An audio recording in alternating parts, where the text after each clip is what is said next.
Good morning, YouTube. I am messing with my shoeing truck again. I switched to a shoeing trailer, and then gas prices got expensive and it's cheaper to drive this truck again, so here we are. I'm installing my power inverter that I bought a couple weeks ago.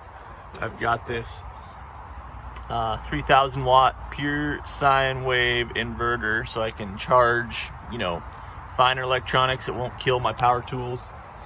Here I have a Home Depot container with 2 deep cycle marine batteries, and I've got them hooked up in parallel. So positive goes to positive on this battery, negative goes to negative to negative on this battery, and that just combines the two together. I have a charger right here that charges this battery, which charges both batteries, because this connects these two batteries together. And then this goes to a power strip that I have. So this goes to power. So when I'm plugged into barn power, it'll be charging the batteries. And then I have this lead that goes to the positive on the inverter, and I have the negative lead that goes to the negative on the inverter, and you're up and at 'em. Anyway, I have the inverter screwed to the top of the lid, so I can just slide it in here, and if I switch back to the trailer, I can just pull the whole unit out and put it in the trailer, and got power so that I can use my coffee maker anywhere I go. That's key, having a coffee maker. So anyway, I used a hole saw and put these through here, and then you can really clearly see positive lead goes to the positive on the inverter, negative lead goes to the negative on the inverter, and then there's my charging plug. Easy peasy. There we go. So I have those connected, and then we go around here. Gosh, 2 batteries and an inverter is pretty dang heavy. If you're trying to save gas, it may not be worth that, but let's see if this yeah, there we go. The camera makes it look funky because of the sunlight, but it says output 0 volts, input 12.8 volts. So that means we got power, and we're not drawing anything at the moment.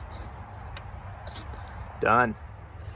Another thing that's pretty nice is these come with a little remote, so that I can shove this inverter and box all the way back there in the back of the trailer, and it runs off of this, like a old landline phone cord cable deal, and you just plug her right in there, and then plug the other end into your remote, and you mount that somewhere, and you can power on your inverter from wherever you want in your pickup. There, I've got my inverter box back there where I want it. It's out of the way. Shouldn't take up any space. Let's see if the remote works. Sure enough, works like a champ.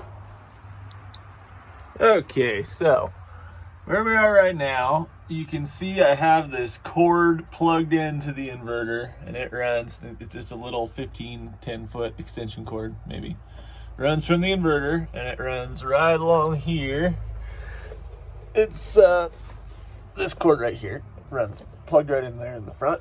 Runs all the way up here, runs up here, and here the end of it sticks out here.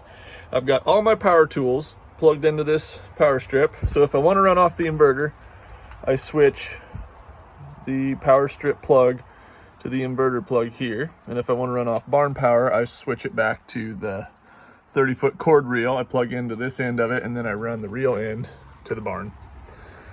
When I'm plugged into barn power, it charges the batteries, and when I'm plugged into this guy, we're running off batteries. So let's see if it works. Okay, I just switched my power strip plug to the inverter extension cord here. I moved my remote to right here. So just turn, oh, there came the lights. Lights powered on just right. Grinder works. Bandsaw works. Drill press works. I think that's a success. Power that all off again. There you go, easy peasy.